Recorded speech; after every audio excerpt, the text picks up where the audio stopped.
नमः शिवाय। हर हर महादेव। माता पार्वती की जय। गौरी गणेश की जय। शिव परिवार की जय। प्यारे भक्तों, आज मैं आप सभी को सुनाने जा रही हूँ सभी मनोकामना को पूर्ण करने वाली सातों बारों की व्रत कथा।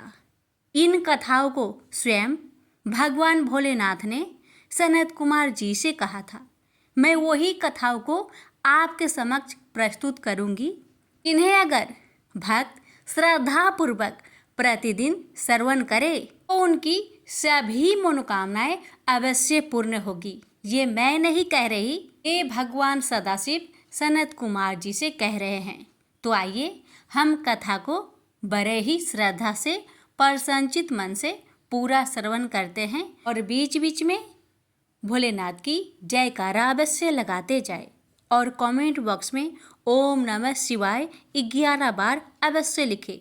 भगवान सदाशिव माता पार्वती आप सभी की मनोकामना को पूर्ण करें। पहले श्रवण करेंगे रविवार की व्रत कथा, जिस कथा को भोलेनाथ ने सनत कुमार जी को सुनाया था। कथा इस प्रकार है। रमणीक प्रतिष्ठानपुर में सुकर्मा नामक एक गरीब ब्राह्मण रहता था। वह भिक्षा पर ही अपना गुजारा चलाता था। एक दिन वह एक गृहस्थ के घर में भिक्षा के लिए गया। वहाँ कुछ स्त्रियां आपस में मिलकर रविवार का व्रत कर रही थी। उस ब्राह्मण को देखकर उन स्त्रियों ने पूजन सामग्री को शीघ्रतापूर्वक ढक दिया।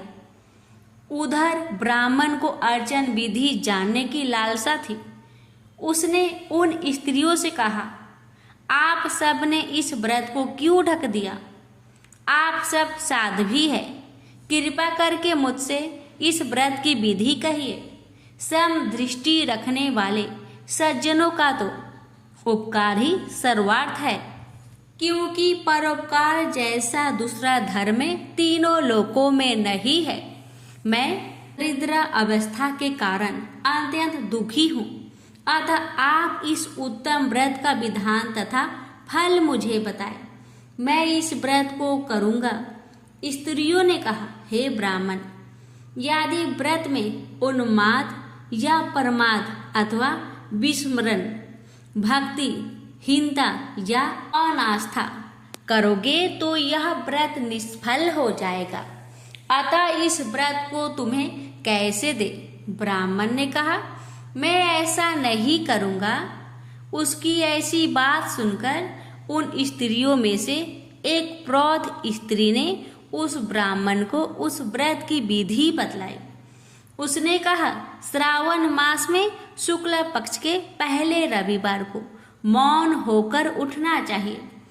शीतल जल से स्नान करके नित्य कर्म कर पान के पत्ते पर 12 परिधि वाला मंडल लिखना चाहिए।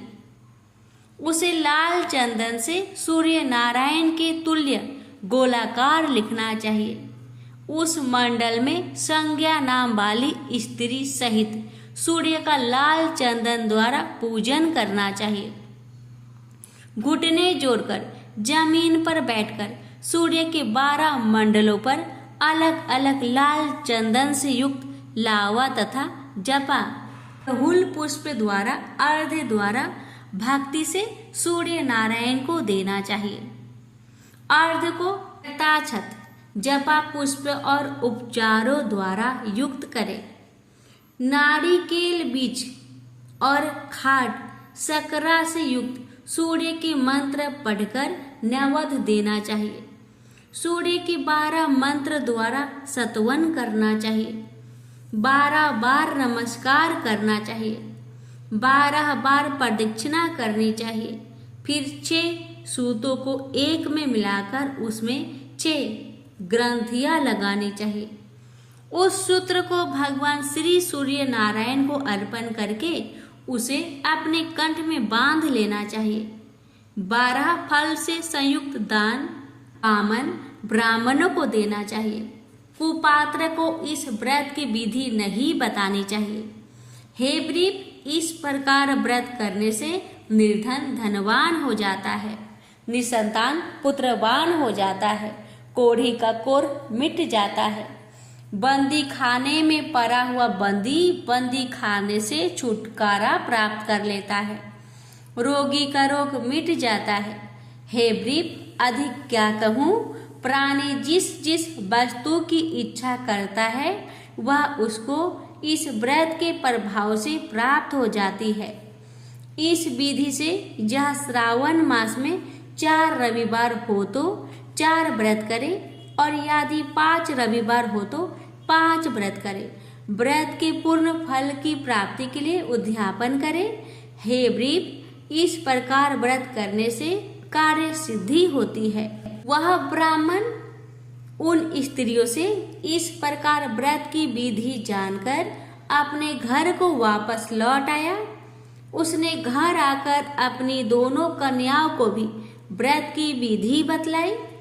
उस व्रत के केवल सुनने से और अर्पण तथा दर्शन मात्र से वह कन्याएं अत्यंत सुंदर हो गई तथा उसी दिन से उस ब्राह्मण के यहाँ लक्ष्मी निवास करने लगी। कई विधियों और कई तरीकों से उस ब्राह्मण के यहाँ लक्ष्मी आई। वह धन कुबेर हो गया। एक दिन राजा ने मार्ग में से गुजरते हुए उन कन्याओं को अपने मकान की खिड़की में खड़े देख लिया। रूप की खान उन दोनों बहनों को देखकर वह देखते का देखता रह गया। वह उन पर मोहित हो गया। उसने ब्राह्मण को बुलाया और अपने लिए उसने दोनों कन्याओं को मांग लिया। ब्राह्मण ने भी प्रसन्न होकर उन दोनों कन्याओं को राजा को दे दिया। कन्याएं भी राजा जैसा पति प्राप्त करके प्रसन्न हो गई। फिर उन्होंने इस व्रत को किया तो पुत्र पौत्र आदि से युक्त हो गई। हे सनत कुमार, मैंने अभ्युदय को देने वाले इस व्रत को आपके सामने कहा। हे ब्रह्मपुत्र, जिस व्रत के सुनने मात्र से सब इच्छाओं की पूर्ति हो जाती है तो इसके अनुष्ठान के फल का क्या कहना। प्रेम से बोलिए हर हर महादेव। सोमवार की व्रत कथा। श्री सनत कुमार ने श्री सदाशिव जी से कहा, हे देव, मैंने सब सुखों को देने वाले महात्म्य को सुना। अब श्रावण महीने के सोमवार व्रत की कथा सुनाइए। भगवान श्री सदाशिव ने श्री सनत कुमार जी से कहा, हे सनत कुमार, रवि मेरी आँख है, उनका महात्म्य भी हर्ष का कारण है। क्या मैं पार्वती सहित इस सोम नामक महात्म्य का वर्णन कर पाऊंगा? जो कुछ मैं इस सोम महात्म्य के संबंध में आपसे कह सकूंगा कहूंगा। सोम नाम चंद्रमा का है। सोम ब्राह्मणों के राजा है। यज्ञ साधन सोम लता का नाम है। अब तुम ध्यान देकर इन नामों के कारण को सुनो। यह सोमवार मेरा स्वरूप है, इसलिए इसको सोम नाम से पुकारा जाता है। यह संपूर्ण राज्य को प्रदान करने वाला होने के कारण उत्तम है। व्रत करने वाले को उत्तम फल प्रदान करने के कारण ही श्रेष्ठ है। हे सनत कुमार, अब तुम इसकी व्रत की विधि सुनो। मैं विस्तार पूर्वक तुम्हारे सम्मुख कहूँगा। 12 महीनों के सभी सोमवार व्रत करना उत्तम है। यदि कोई 12 महीनों के व्रत न कर सके तो श्रावण मास के 4 या 5 सोमवार व्रत को करे। इस मास में केवल एक सोमवार का व्रत करने से 1 वर्ष के सभी व्रतों के फल का भागी हो जाता है। प्राणी को चाहिए कि श्रावण शुक्ल पक्ष के प्रथम सोमवार को प्रातःकाल सोम व्रत का संकल्प करे। यदि श्रावण मास में 5 सोमवार हो तो 5 ही सोमवार के दिनों में प्रातः संकल्प करके शाम को भगवान सदाशिव का अर्चन करें। सायंकाल में भगवान सदाशिव का षोडशोपचार से पूजन करें और फिर एकाग्र मन से भगवान श्री सदाशिव जी की कथा को सुने। मैं इस सोमवार व्रत की विधि को तुमसे कहता हूँ, ध्यान पूर्वक सुनो। श्रावण महीने में पहले सोमवार को इस उत्तम व्रत को ग्रहण करना चाहिए। स्नान आदि करके हर प्रकार से शुद्ध होकर श्वेत वस्त्र धारण करने चाहिए। काम, क्रोध, अहंकार, देश, चुगलखोरी आदि का त्याग करना चाहिए। मालती, मल्लिका आदि श्वेत पुष्पों तथा नाना पुष्पों से तथा अभिष्ट उपचारों से मूल मंत्र ओम नमः शिवाय या त्र्यंबक मंत्र से अर्चन करना चाहिए और हाथ जोड़कर कहना चाहिए, सर्व भय नाशन महादेव का मैं ध्यान करता हूँ। उग्र उग्रनाथ भव शशि मौली का ध्यान करता हूँ।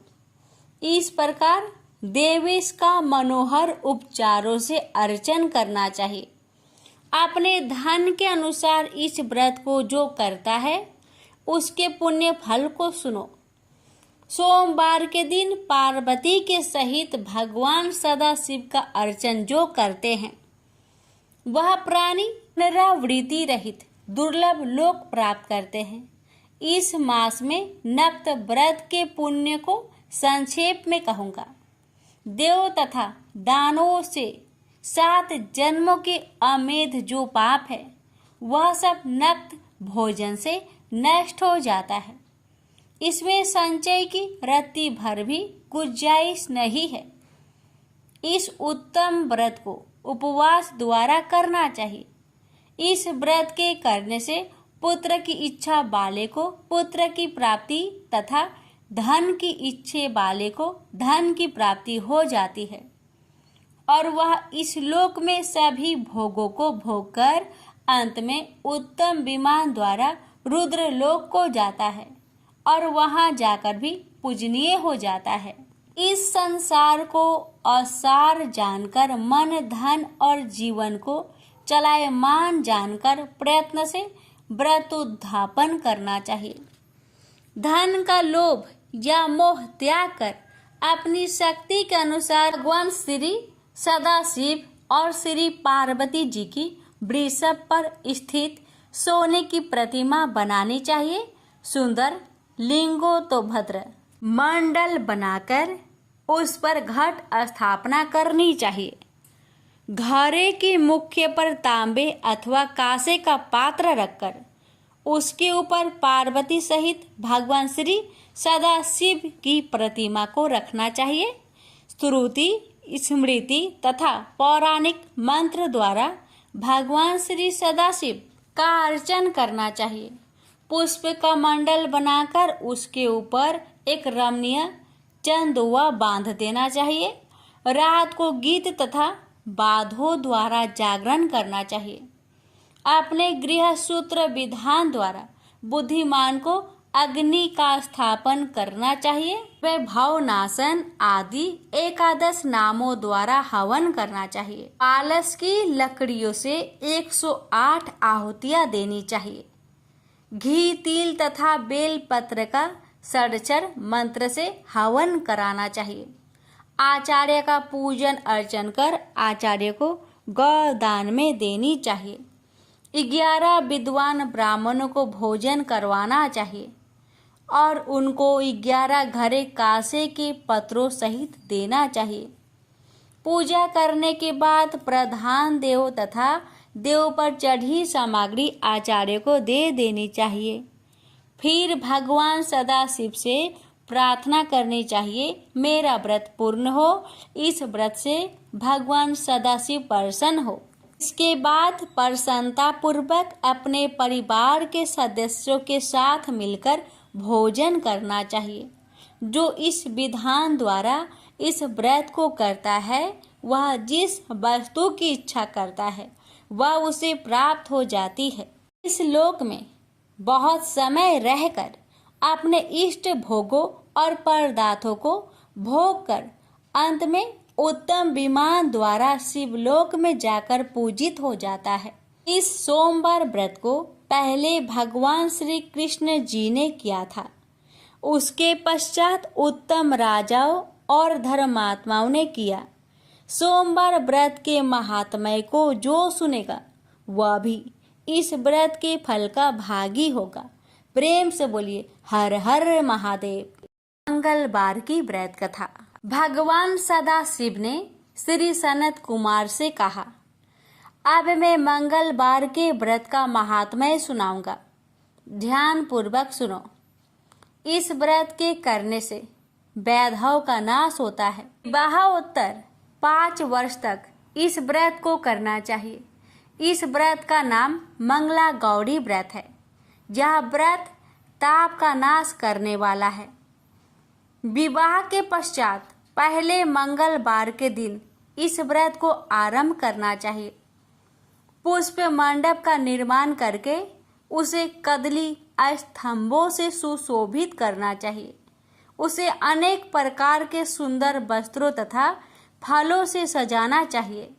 मंडप में देवी की सोने की प्रतिमा बनवाकर स्थापित करनी चाहिए। यदि सोने की प्रतिमा बनवाने की शक्ति ना रखता हो तो अपनी शक्ति के अनुसार किसी अन्य धातु की प्रतिमा बनवाकर स्थापित करनी चाहिए। इसके बाद उस प्रतिमा का अर्चन करना चाहिए। उस मंगला गौरी की प्रतिमा का 16 उपचारों तथा 16 ध्रुव दलों से और 16 चिरचिरा दलों से, 16 चावल तथा 16 चने की दाल के दानों से अर्चन करना चाहिए। 16 बत्तियों का एक दीपक होना चाहिए अथवा 16 दीप जलाकर भक्ति द्वारा दही तथा चावलों का नैवेद्य समर्पण करना चाहिए। देवी की मूर्ति के पास सील लोढ़ा रखना चाहिए। इस तरह 5 वर्ष तक व्रत करना चाहिए। फिर उद्यापन करके माता को बायना देनी चाहिए। अब बायना के संबंध में सुनो। मंगला गौरी की एक पल सोने की प्रतिमा बनवानी चाहिए या आधे पल या आधे से आधे पल की प्रतिमा बनवानी चाहिए। अपनी शक्ति के अनुसार सोने अथवा चांदी के घरों को चावलों से भरना चाहिए। उस घड़े के ऊपर पहनने के कपड़े या चोली रखनी चाहिए। उसके ऊपर मंगला गौरी की प्रतिमा रखनी चाहिए। देवी के नजदीक, जैसे कि मैं ऊपर भी कह आया हूँ, सील लोढ़ा रखना चाहिए। यह सील लोढ़ा चांदी का होना चाहिए। इस प्रकार माता के लिए बायना देना चाहिए। फिर 16 सुहागन ब्राह्मणियों को भोजन करवाए। हे सनत कुमार, इस प्रकार व्रत करने से 7 जन्म तक अटल सौभाग्य तथा पुत्र पौत्र एवं संपत्ति आदि सब अपने आप प्राप्त हो जाया करते हैं। सनत कुमार ने भगवान श्री सदाशिव से पूछा, प्रभु, इस व्रत को पहल किसने किया था और उसके करने से किस फल की प्राप्ति हुई थी? कृपा करके आप मुझे इस व्रत के संबंध में इस प्रकार बतलाए जिससे इस व्रत में मेरी श्रद्धा हो जाए। भगवान श्री सदाशिव जी ने कहा, हे सनत कुमार, प्राचीन काल में कुरु देश में श्रुति कीर्ति नामक एक राजा शास्त्र ज्ञाता, कीर्तिमान तथा शत्रु रहित था।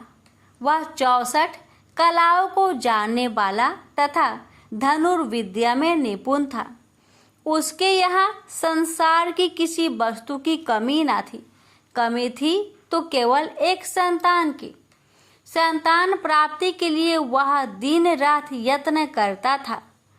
उसने संतान के लिए देवी की आराधना भी की। एक दिन देवी ने उसकी आराधना से प्रसन्न होकर उससे साक्षात दर्शन दिए और कहा, हे श्रुतकीर्ति, वर मांगो। राजा श्रुतकीर्ति ने कहा, माँ, यदि आप मुझ पर प्रसन्न है तो मुझे एक पुत्र दे।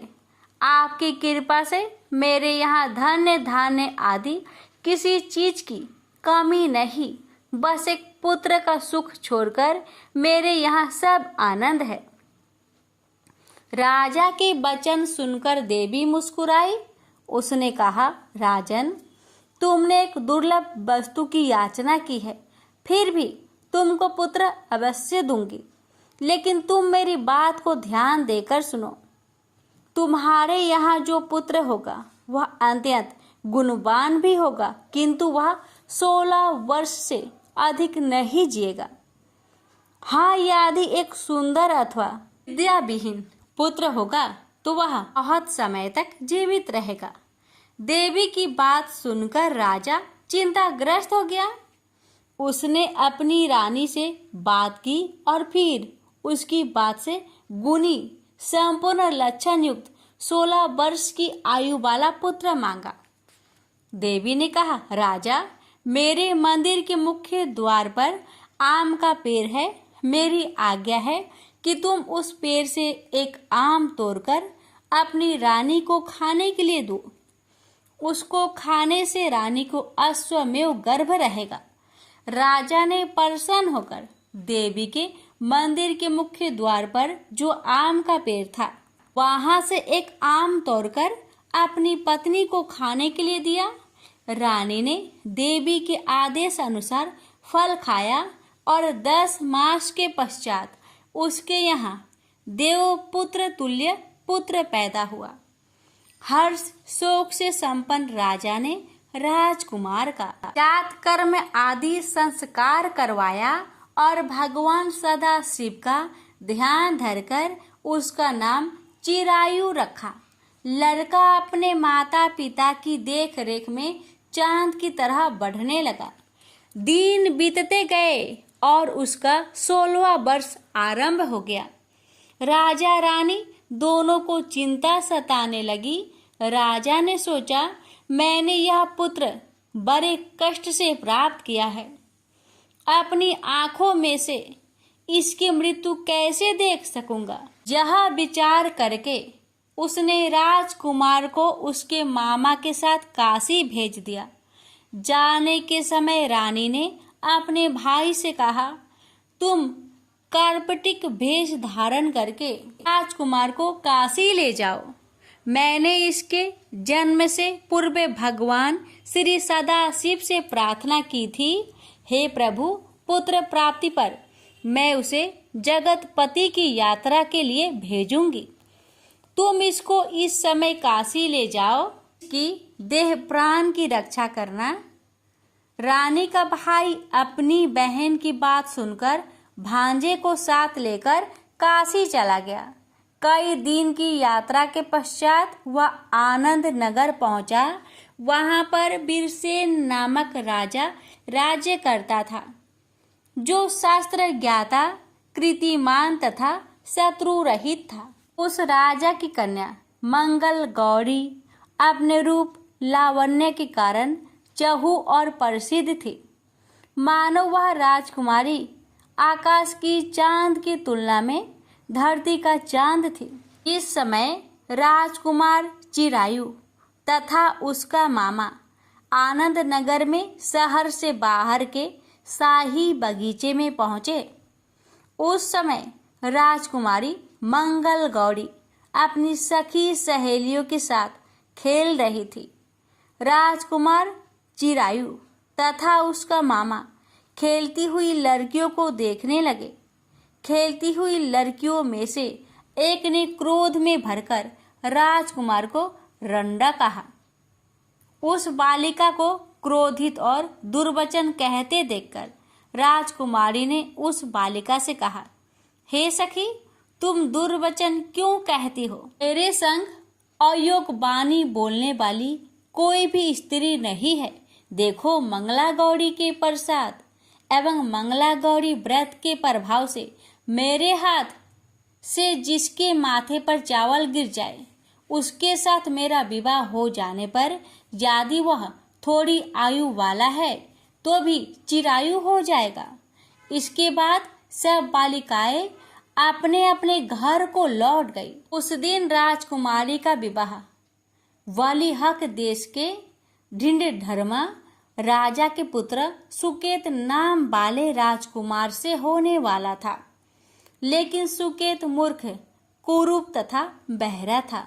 वर पक्ष वाले उसकी बजाय विवाह मंडप में अन्य अच्छा वर ले जाने की इच्छा प्रकट कर चुके थे।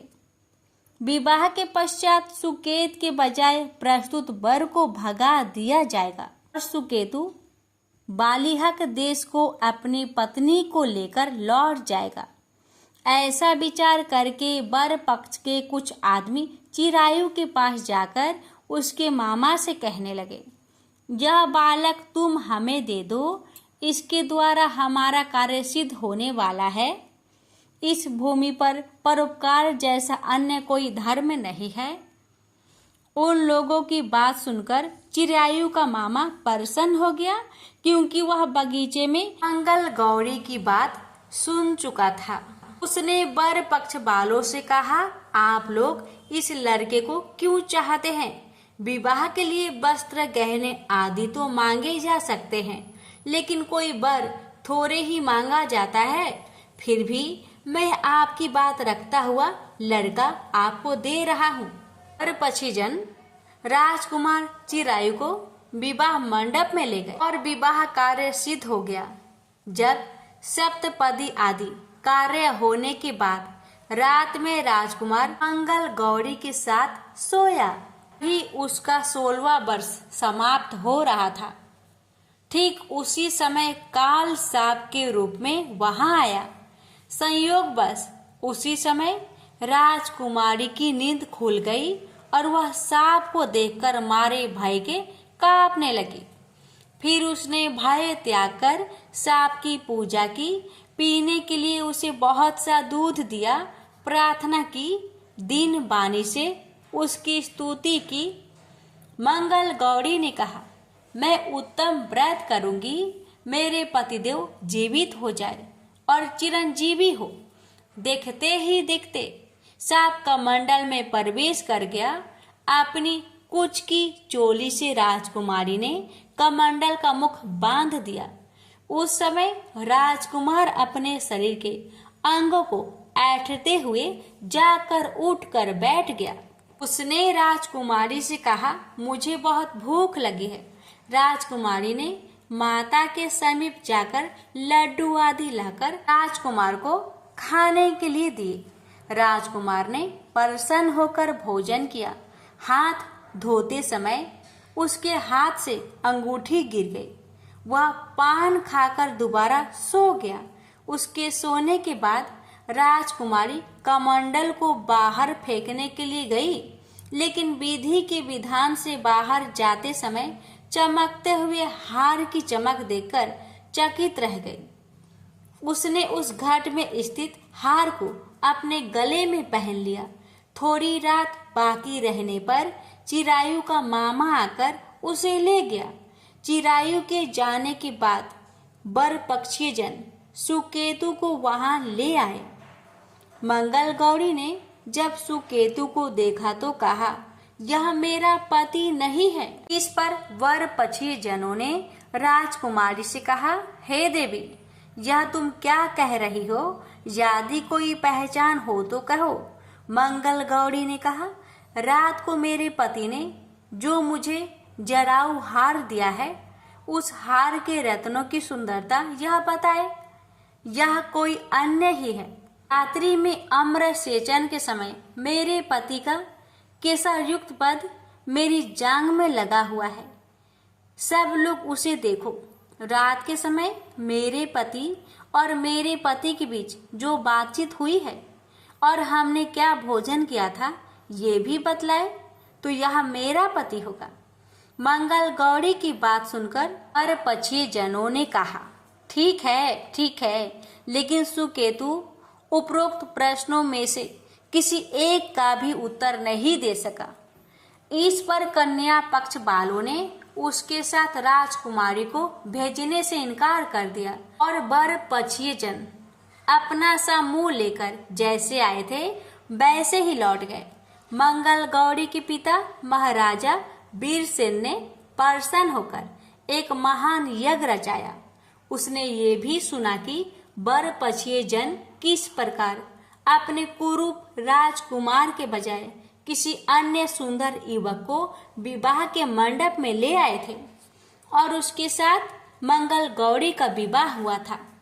अब मंगल गौरी राजमहल के बरामदे में एक चीक की ओट में बैठ गई और प्रत्येक आते जाते यात्री को देखने लगी ताकि उनमें कहीं उसे चिरायु दिखाई दे जाए।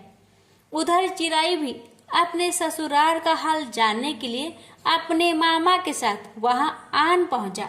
जो ही वह चीक के सामने से गुजरा, मंगल गौरी ने उसे देखकर कहा, पिताजी, मेरे पति आ गए हैं। राजा ने तुरंत ही मामा भांजे को राजभवन के भीतर बुलवा भेजा।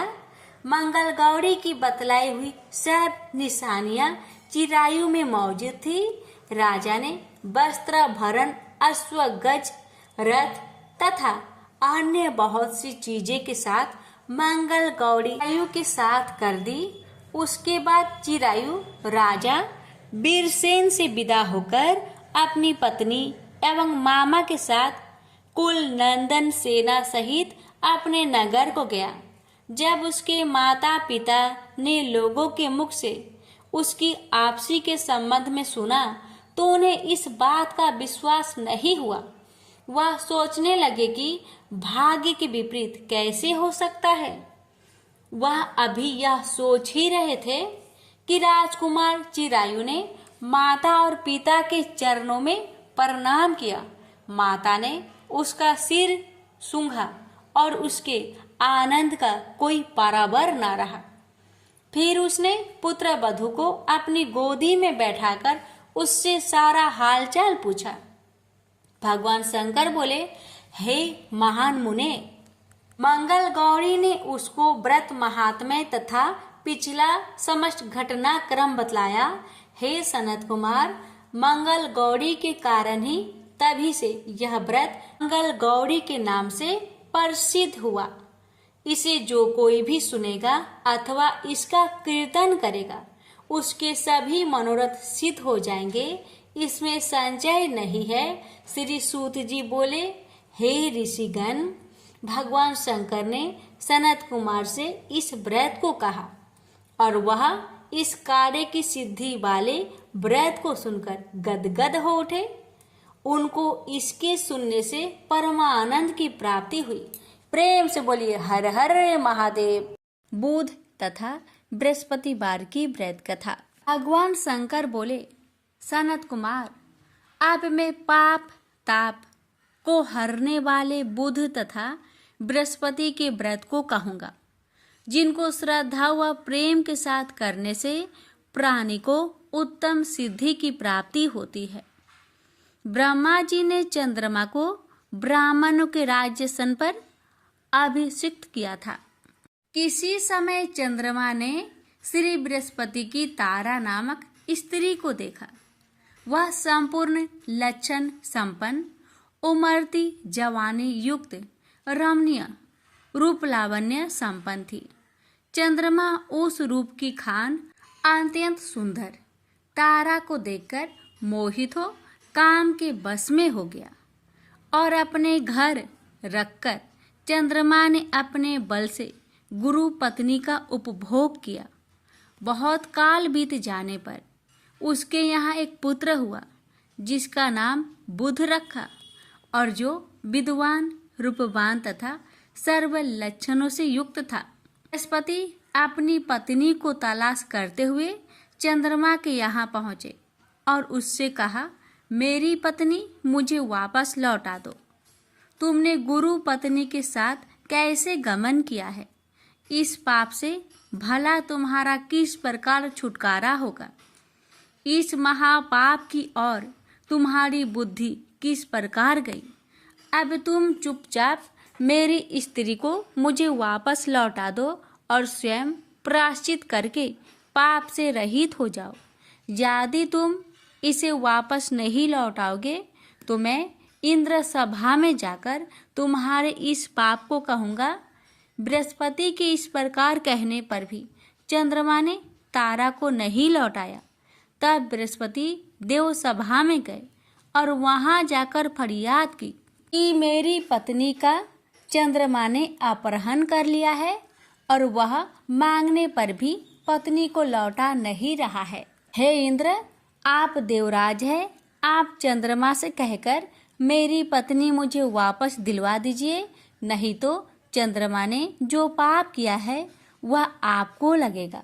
मेरी इस बात में रत्ती भर भी संचय की गुंजाइश नहीं है, क्योंकि राज्य का पाप शास्त्र के प्रमाण से राजा को ही भोगना पड़ता है। दुर्बल का बल राजा है, ऐसा पुराणों में कहा गया है।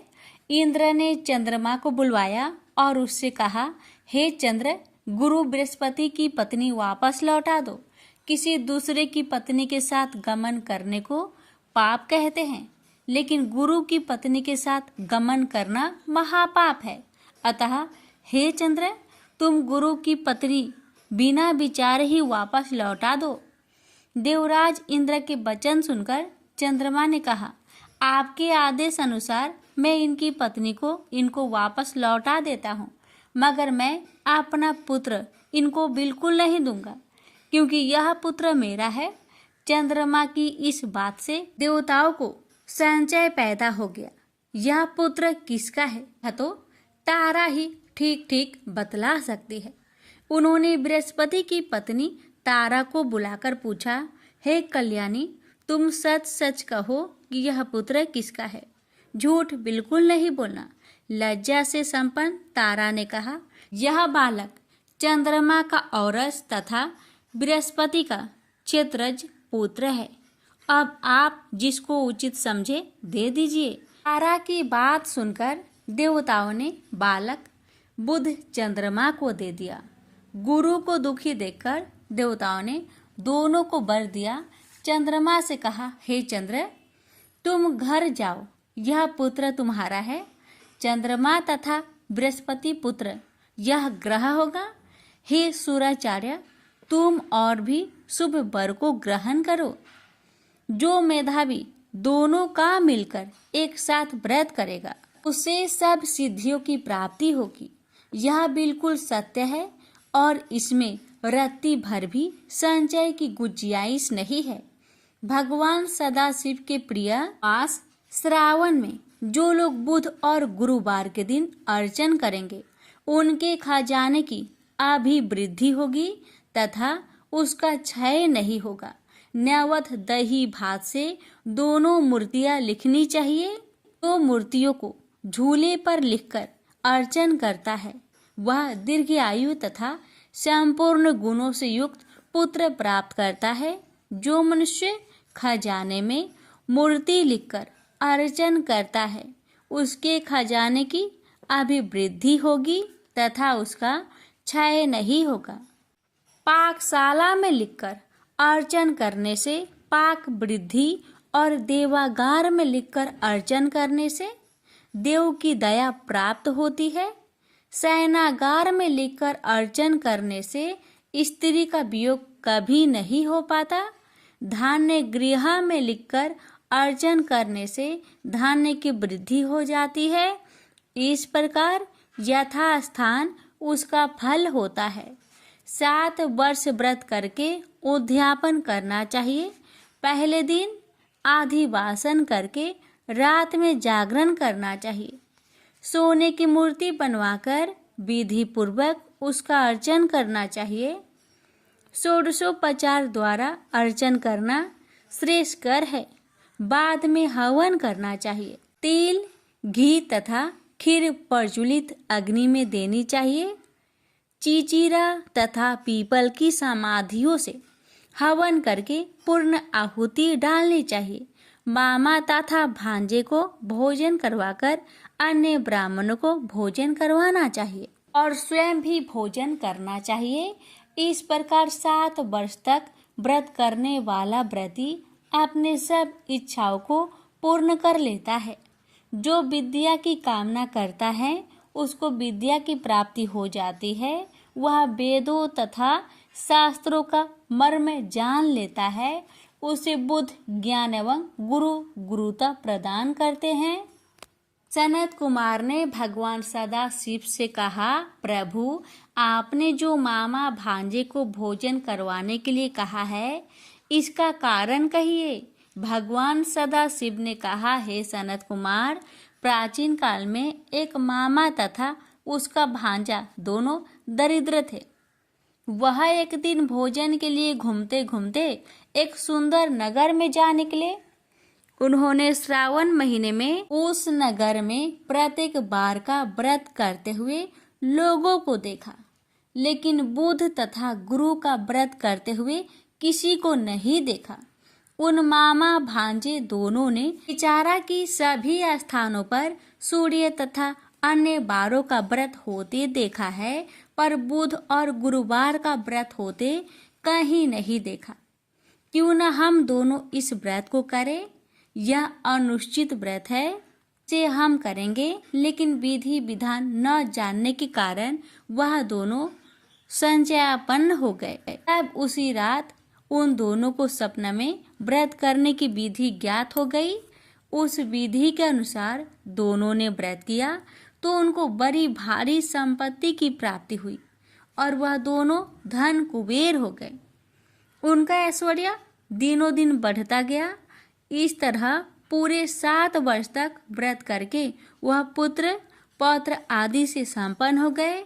बुध और गुरु दोनों ने प्रत्यक्ष होकर उनको वर दिया, आप दोनों ने हमारे व्रत का सुविचार किया है। आज से जो कोई भी इस व्रत को करेगा और मामा तथा भांजे को भोजन कराएगा, वह उत्तम सिद्धियों को प्राप्त करेगा और जब इस संसार को विदा होगा तो जब तक चंद्रमा और सूर्य रहेंगे तब तक हमारे लोक में रहेगा। प्रेम से बोलिए हर हर महादेव। शुक्रवार व्रत की कथा। स्वाधिदेव ने सनत कुमार से कहा, हे सनत कुमार, अब मैं तुम्हें शुक्रवार की कथा सुनाऊंगा। इसके केवल सुनने मात्र से ही प्राणी सब प्रकार की विपत्तियों से छूट जाता है। प्राचीन काल में पांडव वंश में उत्पन्न एक सुशील नामक राजा है। वह 64 कलाओं का जानकार, धनुर्विद्या विशारद था। पुत्र सुख को छोड़कर राजा को सब आनंद प्राप्त था। उसने बहुत प्रयत्न किए मगर उसको पुत्र की प्राप्ति नहीं हुई। राजा सुशील की रानी का नाम सुकेशी था। वह सर्व गुणों से युक्त थी। जब उसके यहाँ बहुत प्रयत्न करने पर भी पुत्र नहीं हुआ तो वह हर समय उदास रहने लगी। वह रानी स्त्री स्वभाव के कारण हर महीने कपड़ों को अपने उदर पर बांधकर पेट की वृद्धि करती थी। इस प्रकार साहस के कारण स्व प्रस्तुति के अनुसार केसी किसी गर्भनी को खोजती रही। संयोग बस उसने पुरोहित की पत्नी को देखा। उस समय वह भारती थी। कपटी रानी ने प्रसव के समय में दाई का कार्य करने वाली अन्य किसी स्त्री को इस काम के लिए नियुक्त किया। उस सूतिका को एकांत में बहुत सा धन दिया और अपने गर्भ के अनुसरण की सब बातें कह सुनाई। उधर राजा ने अपनी रानी को गर्भवती जानकर सवन तथा सीमंतोन्नयन बड़े प्रसन्न मन से किया। पुरोहित की पत्नी का प्रसव का समय नजदीक आया। यह सुन उसी तरह दाई ने भी अपने वचन का पालन किया। पुरोहित की स्त्री गर्भवती थी लेकिन प्रस्तुति की बात जानती नहीं थी, अतः दाई का आदेश मानती थी तथा उसके कहे अनुसार चलती थी।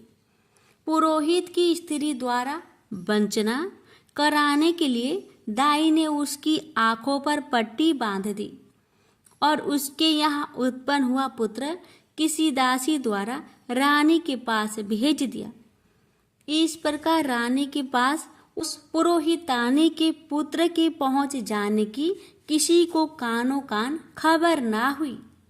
इस नाटक को कोई भी न जान सका। रानी ने पुत्र ग्रहण करके कहा कि मेरे यहाँ लड़का हुआ है। सब जगह खबर कर दो। दाई ने पुरोहितानी की आंखों की पट्टी खोल दी। वह अपने साथ मांस की एक पिंडी लाई थी। उसने वह पुरोहितानी को दिखाई और दुख प्रकट करते हुए दाई ने उससे कहा, यह अनिष्ट हुआ है। अपने पति से कहकर इसकी शांति करवाना।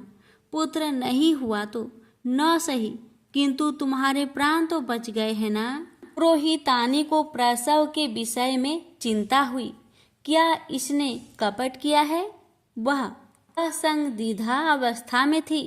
ईश्वर ने सनत कुमार जी से कहा, राजा ने जब पुत्र उत्पन्न होने के बारे में सुना तो जात कर्म आदि करके ब्राह्मण को गज, अश्व, रथ आदि दान में दिए। जो बंदी खाने में बंद थे सबको छोड़ दिया। सूतिकांत में नामकरण आदि संस्कार किए।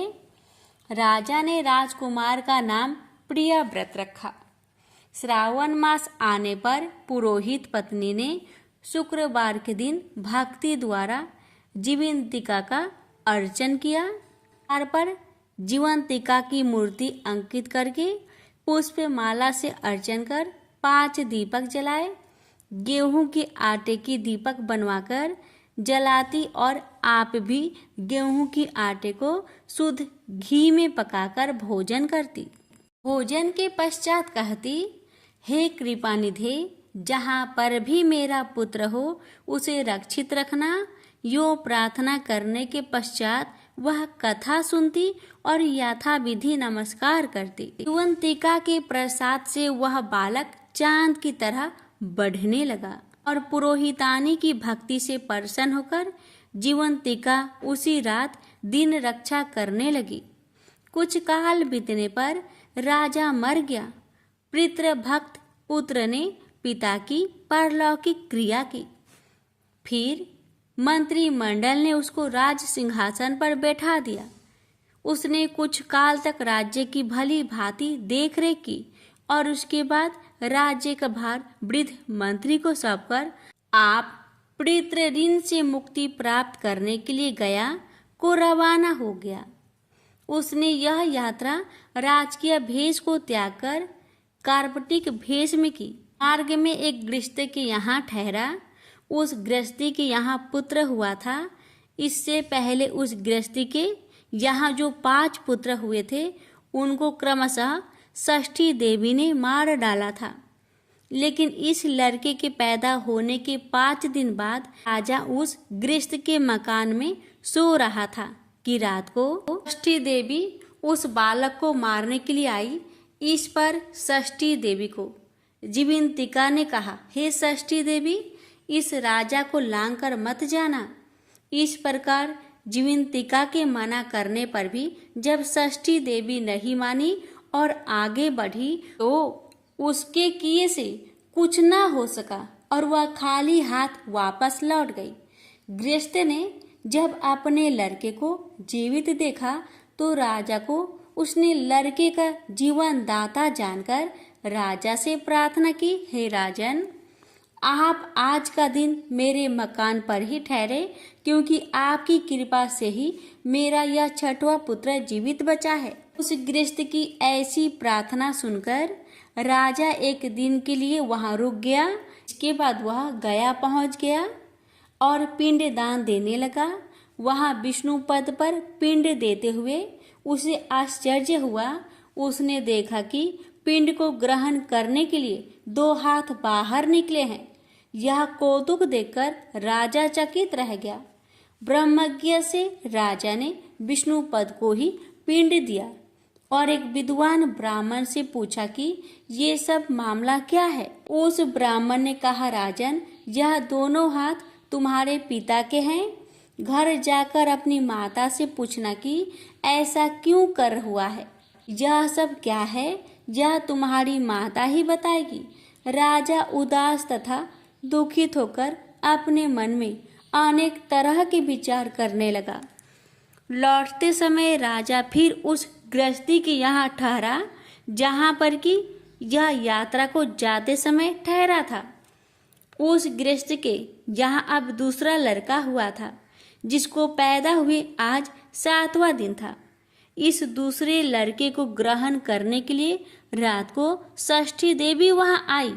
षष्ठी देवी को जीवंतिका ने दोबारा मना किया। षष्ठी देवी ने जीवंतिका से पूछा, हे जीवंतिके, आपको इन लड़कों के बचाने की क्या आवश्यकता है और इसकी माँ कौन सा व्रत करती है जिससे कि आप रात दिन इसकी रक्षा करती हैं? षष्ठी देवी की बात सुनकर जीवंतिका ने मुस्कुराकर कहा, राजा भी दोनों की बात सुनने के लिए जाग रहा था और नींद का बहाना करके आंखें मूंदकर पड़ा हुआ था।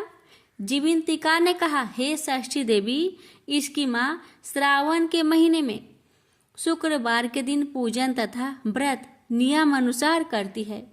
वह नियम क्या है और कैसा है मैं आपको सब बतलाती हूँ। इसकी माँ उस दिन हरे रंग का वस्त्र नहीं पहनती, हाथों में हरे रंग की चूड़ियाँ नहीं पहनती, चावल के धोवन के जल को कभी नहीं लांघती, हरे पल्लव के मंडप के नीचे नहीं आती, हरे रंग का साग नहीं खाती। यह सब कुछ वह मेरी प्रसन्नता के लिए करती है, इसलिए मैं उसकी और उसके इस लड़के राजा की सुरक्षा करती हूँ। अब बातचीत सुनकर राजा दूसरे दिन अपने नगर में आया। उसके स्वागत के लिए नगर का हर बच्चा, बूढ़ा और नौजवान आया। राजा राजभवन में पहुंचा। उसने अपनी माँ से पूछा, माता, आप जीवंतिका का व्रत करती हैं? उसकी क्या विधि है? माँ ने उत्तर दिया, जीवंतिका का व्रत मैं नहीं जानती। राजा ने गया यात्रा का फल, पर्यार्थ ब्राह्मणों तथा सुहागिनियों को भोजन कराने की अभिलाषा प्रकट कर उन सुहागिनी तथा ब्राह्मणियों की यहाँ हरे वस्त्र की चूड़ियाँ छाट भिजवाए। दूत ने उनसे कहा कि आप राजभवन में भोजन के लिए पधारे। पुरोहित की पत्नी ने दूत से कहा, मैं हरे रंग की कोई चीज नहीं लेती। पुरोहित पत्नी की यह बात सुनकर दूत ने सारा हाल राजा से जाकर कहा।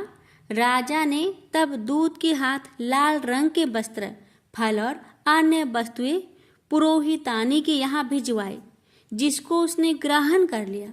फिर वह राजा के महल में गई। उसने राजभवन के पूर्वी द्वार पर चावलों के धोवन का जल तथा हरे वर्ण का मंडप देखा। फिर वह अन्य द्वार से राजभवन के भीतर गई। को देखकर राजा ने उसे नमस्कार किया और नियम के पालन करने का कारण पूछा। पुरोहितानी ने राजा को शुक्रवार के व्रत का कारण बतलाया। राजा को देखकर उस समय उसके स्तनों में दूध बहने लगा। उस दूध की धारा से राजा भली प्रकार चिंतित हो गया। दया जी से 2 हाथ निकलने में तथा मार्ग में गृहस्थी की यहाँ देवी से बातचीत और पुरोहितानी के स्तनों से दूध बहने के कारण राजा को पूर्व विश्वास हो गया कि यही मेरी माँ है। अब राजा अपनी प्रजा का पालन पोषण करने वाली माँ के पास गया और उससे कहा, माँ, तुम डरो नहीं और मुझे मेरे जन्म का सही हाल बताओ। सुकेशनी ने उसे सारा हाल सही सही बता दिया। इस पर राजा ने अपनी असली जन्मदाता माता पिता के चरणों में नमस्कार किया और उनको बहुत सारा धन देकर माला माल कर दिया। एक दिन रात को राजा ने जीवंतिका से प्रार्थना की, हे जीवंतिका, मेरे जन्मदाता पिता तो मौजूद है, गया में पानी से 2 हाथ किसके निकले थे? देवी ने राजा को स्वप्न में उत्तर दिया, राजन, मैंने केवल तुझे विश्वास दिलाने के लिए ऐसी माया की थी, इसमें संदेह मत करो। भगवान श्री सदाशिव ने श्री सनत कुमार जी से कहा, हे सनत कुमार, मैंने श्रावण के महीने में शुक्रवार का व्रत करने का महात्म्य तुमसे कहा है। इस व्रत के करने से मनुष्य की सभी इच्छाएं पूर्ण हो जाती है। प्रेम से बोलिए हर हर महादेव। शनिवार की व्रत कथा। श्री हनुमान जी, श्री नरसिंह जी तथा शनि भगवान की व्रत कथा। भगवान श्री महादेव ने सनत कुमार से कहा, हे सनत कुमार, अब मैं तुमसे शनिवार के व्रत की विधि कहूँगा, जिसके करने से मनुष्य को मनता नहीं होती। श्रावण मास में शनिवार के दिन 3 देवताओं श्री नरसिंह, श्री हनुमान तथा शनि का अर्चन करना चाहिए। दीवार में या खंभे पर नरसिंह जी की मूर्ति बनवाकर लिखकर लक्ष्मी सहित जगतपति नरसिंह को हल्दी सहित चंदन, नीले अथवा पीले फूलों द्वारा अर्चन करना चाहिए। खिचड़ी तथा हाथी चकसान के नेवत का भोग लगाना चाहिए। आप भी खिचड़ी आदि का प्रसाद पाकर ब्राह्मण को भोजन करवाकर भगवान नरसिंह को तिलों के तेल या शुद्ध घी में नहलाना चाहिए। शनिवार को सब कामों के लिए तेल को श्रेष्ठ कहा गया है। शनिवार के दिन ब्राह्मण तथा सुहागिनियों को देह में लगाने के वास्ते तेल देना चाहिए। शनिवार को स्वयं स्वपरिवार देह में तेल लगाकर स्नान आदि से पवित्र होकर उड़द की दाल की चीजें भोग लगाने के लिए तैयार करनी चाहिए। इससे शनिदेव प्रसन्न होते हैं। इस प्रकार श्रावण मास के चारों शनिवार को शनि का व्रत करना चाहिए। ऐसा करने से मनुष्य के मकान में लक्ष्मी आकर निवास करती है, धन धान्य की वृद्धि होती है और निसंतान पुत्रवान हो जाता है। इस संसार में हर प्रकार का सुख भोग कर अंत में उसे वैकुंठ की प्राप्ति होती है। भगवान नरसिंह के वर तथा प्रसाद से उसकी गंध व्यापनी सुंदर कृति होती है। हे सनत कुमार, मैंने तुमको भगवान नरसिंह का उत्तम व्रत बतलाया है। इसी तरह मनुष्य को शनि का भी व्रत करना चाहिए।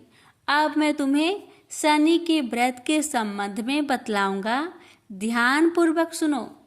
एक लंगड़े ब्राह्मण या उसके न मिलने पर किसी अन्य ब्राह्मण को तिल का तेल मलकर गर्म पानी से स्नान करवाकर ऊपर नरसिंह जी की व्रत में बतलाया गया भोजन करवाकर शनि के प्रियर्थ तेल, लोहा, तिल, उड़द तथा कंबल का दान करना चाहिए। इससे शनिदेव प्रसन्न होंगे। मन में ऐसा विचार करना चाहिए, शनिदेव को तिलों के तेल से नहलाना चाहिए। शनिदेव की पूजा के लिए तिल, उड़द तथा चावल उत्तम माने गए हैं। हे सौम्य, अब मैं शनिदेव के ध्यान के संबंध में बतलाऊंगा। आप सावधान होकर सुनिए। शनिचर का रंग काला है, गति मंद है, कश्यप गोत्र है। शनि का जन्म सौराष्ट्र देश में हुआ है। सूर्य नारायण पुत्र वरदाता है। इंद्र नीलमणि तुल्य कांतिमान है। बाण धनुष्य तथा त्रिशूलधारी है। गिद्ध की सवारी है। यम आदि देवता है। कस्तूरी, अगर, चंदन तथा गुलगुल और नेवद में उड़द की खिचड़ी प्रिय है। शनि के अर्चन में लोहे की प्रतिमा बनानी चाहिए। दान देने के लिए काले रंग का ब्राह्मण उत्तम है। उसे 2 काले कपड़े तथा काले रंग की गाय बछड़े सहित दान में देनी चाहिए और प्रार्थना व स्तुति करनी चाहिए। ध्यान पूर्वक सुनो। राजा नल का राज्य जब चला गया था तो राजा नल ने शनि देव की आराधना की थी। शनि देव ने प्रसन्न होकर उन्हें दोबारा राज्य प्रदान किया था। मनुष्य को चाहिए कि वह इस प्रकार शनि देव की आराधना कर कहे कि मेरे ऊपर शनिदेव प्रसन्न हो। नीला जन के तुल्य कृतिमान अतिमंद भ्रामी छाया नामक स्त्री से सूर्य द्वारा उत्पन्न शनिचर को मैं नमस्कार करता हूँ। मंडल कोण में स्थित पिंगल नामक शनिदेव को मैं नमस्कार करता हूँ। हे देवेश, मुझ अति दिन पर कृपा करो। इस प्रकार स्तुति द्वारा बारंबार प्रणाम करना चाहिए। शनि देव के अर्चन में शन्नो देवी इस मंत्र का स्मरण करें। 3 वर्णों के लिए वैदिक मंत्र तथा क्षुद्र के लिए नाम मंत्र कहा गया है। जो प्राणी सावधान मन से विधि द्वारा शनिदेव का अर्चन करता है उसे स्वप्न में भी किसी प्रकार का भय नहीं सताता। हे सौम्य, जो मनुष्य इस प्रकार व्रत करेंगे और श्रावण मास के प्रत्येक शनिवार को भक्ति सहित अर्चन करेंगे उनके यहाँ शनि द्वारा कभी पीड़ा नहीं पहुँचेगी। शनि जन्म राशि से पहले दूसरे, चौथे, 5वें, 7वें, 8वें, 9वें तथा 12वें स्थान में हो तो सदा पीड़ा पहुँचते हैं। उनकी शांति के लिए मनुष्य को सामागिन इस मंत्र का जप करना चाहिए और शनि की प्रसन्नता के लिए इंद्र नीलमणि का दान करना चाहिए। हे वृप, अब मैं तुम्हें भी श्री हनुमान जी को प्रसन्न करने की उत्तम विधि बतलाऊंगा। श्रावण मास में शनि के दिन श्री हनुमान जी के प्रियर्थ अभिषेक तिलों के तेल द्वारा रुद्र मंत्र से करना चाहिए। तेल मिश्रित सिंदूर को उनकी देह में लगाना चाहिए। जपा, अर्क तथा मदार माला से अर्चन करके नैवेद्य के लिए औरत के बड़े तथा अन्य उपचारों द्वारा यथाशक्ति भक्ति और श्रद्धा द्वारा अर्चन करना चाहिए। हनुमान, अंजनी सूत, वायुपुत्र, महाबली, रामेष्ट, फाल्गुन सखा, पिंगल, अमित विक्रम, अवधिक्रमण, सीता शोक विनाशक, लक्ष्मण प्राणदाता तथा 10 ग्रीव दर्पहा, इन 12 नामों को जो सुबह उठकर पढ़ता है उस मनुष्य को कभी कष्ट की अनुभूति नहीं होती तथा उसको संपूर्ण ऐश्वर्य प्राप्त होता है। इस प्रकार श्रावण मास के शनिवार को जो मनुष्य हनुमान जी की आराधना कर लेता है उसका शरीर वज्र के तुल्य मजबूत हो जाता है और कार्य करने में तेजवान हो जाता है। वह बुद्धि विवेक से विभूषित हो जाता है। उसके शत्रु नष्ट हो जाते हैं और मित्रों की वृद्धि हो जाती है। श्री हनुमान जी के प्रसाद से वह पराक्रमी तथा वैभवशाली हो जाता है। श्री हनुमान जी के मंदिर में बैठकर जो प्राणी हनुमत कवच का 1,00,000 पाठ करता है वह अनीमा आदि सिद्धियों का साधक हो जाता है तथा उसके दर्शन से यक्ष, राक्षस और बैताल तुरंत भाग खड़े होते हैं। शनिवार को पीपल का स्पर्श तथा अर्चन करें। शनिवार को ही पीपल का स्पर्श करना चाहिए। इसके अलावा और किसी दिन पीपल का स्पर्श नहीं करना चाहिए। शनिवार को पीपल का स्पर्श करने से सब रिद्धियां बढ़ती हैं। ऐसे तो पीपल का अर्चन 7 दिन करना चाहिए परंतु श्रावण मास में अत्यधिक करना चाहिए। प्रेम से बोलिए हर हर महादेव।